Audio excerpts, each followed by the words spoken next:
नमस्कार, आप देख रहे हैं झाबुआ अलीराजपुर लाइव यानी सीबी लाइव और मैं हूं चंद्रभान सिंह भदौरिया।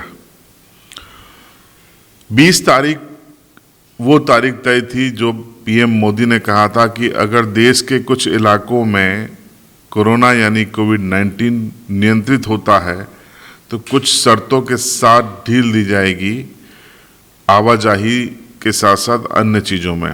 बड़ी उम्मीद थी हमारे गुजरात और महाराष्ट्र, कर्नाटक, मध्य प्रदेश के दूसरे इलाकों में फंसे आदिवासी भाइयों में कि कम से कम 20 तारीख के बाद उनको अपने घर वापसी का रास्ता आसान हो जाएगा, वो अपने घर आप वापस आ सकेंगे, अपने गांव में और फलिए में महुए और ताड़ी के बीच में अपना जीवन बिता सकेंगे। लेकिन अफसोस कि 20 तारीख को जो घोषणा हुई उसमें ये कहा गया है गृह मंत्रालय की एडवाइजरी में कि 3 मई तक लॉकडाउन जारी रहेगा और जो लोग जहां पर भी हैं वो वहीं पर रहेंगे। ऐसी अपील न सिर्फ पीएम मोदी ने की थी बल्कि कल एक एडवाइजरी भी जारी हुई थी गृह मंत्रालय की ओर से। सवाल ये उठता है कि इस एडवाइजरी और पीएम की अपील के बीच योगी आदित्यनाथ कैसे कोटा जाकर 300 बसों में यूपी के बच्चों को ले आए और अब एमपी में भी शिवराज सिंह सरकार कोटा से एमपी के बच्चों को निकालने में जुटी है। शुरुआत कर दी गई है। अगले 1-2 दिन में, आज से लेकर अगले 1-2 दिन में करीब 100 से ज़्यादा बसें एमपी में आएंगी। तो ये जो नियम है, मैं सवाल करना चाहता हूं सरकार से, जनप्रतिनिधियों से, सांसद गुमान सिंह डामोर से, विधायक कांतिलाल भूरिया, कलावती भूरिया, मुकेश पटेल, वीर सिंह, वाल सिंह मेड़ा से कि ये आप लोग सवाल क्यों नहीं कर रहे हैं सीएम शिवराज सिंह चौहान से कि वो जब कोटास में फंसे लोगों को निकाल के ला रहे हैं तो फिर जो हमारे लोग फंसे हैं नवसारी में, सूरत में, औरंगाबाद में, गोंदल में, मोरवी में, उन्होंने क्या अपराध किया है?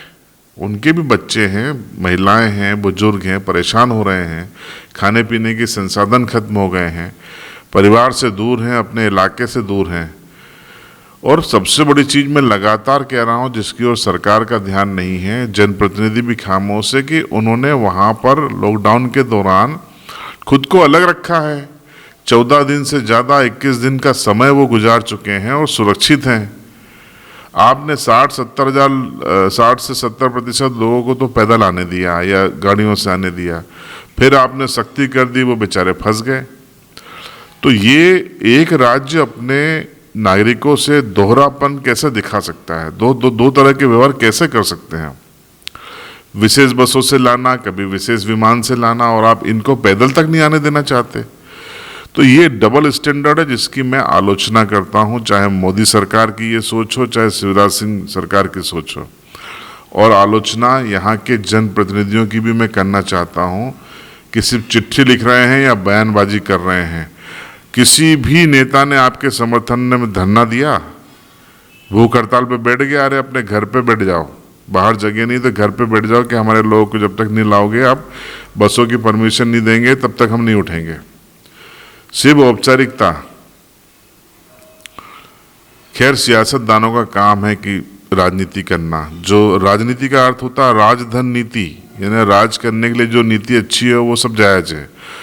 तो मुझे बहुत ज़्यादा उम्मीद नहीं है, लेकिन लोकतंत्र है तो उम्मीद तो आपको उन्हीं से है। हम सिर्फ सवाल खड़े कर सकते हैं मीडिया का एक हिस्से के रूप में, और वो सवाल मैं खड़े कर रहा हूँ। भेदभाव मत करिए। आप गरीब मजबूर आदिवासी हैं, जब जो यहाँ पे उनके लिए इंतज़ाम नहीं थे अपने परिवार को भरण पोषण के, तभी वो बाहर गए हैं। कोई शौक से नहीं जाता अपने बूढ़े माँ बाप को छोड़ के या अपने गाँव फलियों को छोड़ के। कोई करोड़पति बनने नहीं गए हैं वो। उनकी परवाह अगर आप नहीं करोगे तो आप महात्मा गांधी का भी अपमान करेंगे। महात्मा गांधी ने आज़ादी के वक्त कहा था कि जब भी सरकारों को, राजनेताओं को कोई फैसला करना पड़े तो समाज के सबसे अंतिम व्यक्ति, गरीब और वंचित व्यक्ति के बारे में सोच के फैसला करना चाहिए। लेकिन उल्टा हो रहा है। जो सबसे अमीर व्यक्ति है वो सबसे पहले विदेशों से हवाई जहाज से आ गए, उसके बाद जो हैं वो विशेष बसों से आ गए, और जो सबसे अंतिम और ज़रूरतमंद व्यक्ति है वो बेचारा, उसको उसके हाल पे छोड़ दिया गया। ये गलत है। दबाव बनाना चाहिए सरकारों पर कि जब कोटास में बसें जा सकती हैं तो मोरवी, अहमदाबाद, औरंगाबाद और सूरत, नवसारी में क्यों नहीं जा सकती। भेजिए और अपने लोगों को सुरक्षित लेके आइए। कोई उनको कोरोना नहीं है, वो स्वस्थ हैं, बढ़िया हैं और अपने आप को उन्होंने 21 दिन से ज़्यादा क्वारंटाइन भी कर लिया है। और आपको शंका हो तो आप यहाँ पे लाके उनकी जांच कराइए, जांच करा के आप उनको क्वारंटाइन कर दीजिए 14 दिन उनके घर के बाहर। क्या दिक्कत है, अपने घर में तो लाइए। मेरी इस मांग से, मेरे इस विचार से आप कितना सहमत हैं कमेंट बॉक्स में ज़रूर बताइएगा। और अभी तक आपने इस चैनल को सब्सक्राइब नहीं किया है तो सब्सक्राइब ज़रूर कर लें, क्योंकि यही है आपकी आवाज़। आपकी आवाज़ न आपका सरपंच उठाएगा, न सचिव उठाएगा, या न नेता उठाएंगे। हम ही आपकी आवाज़ उठाएंगे और इस आवाज़ में आपको हिस्सा बनना होगा और इसीलिए आपको सब्सक्राइब करना होगा। बने रहिएगा हमारे साथ।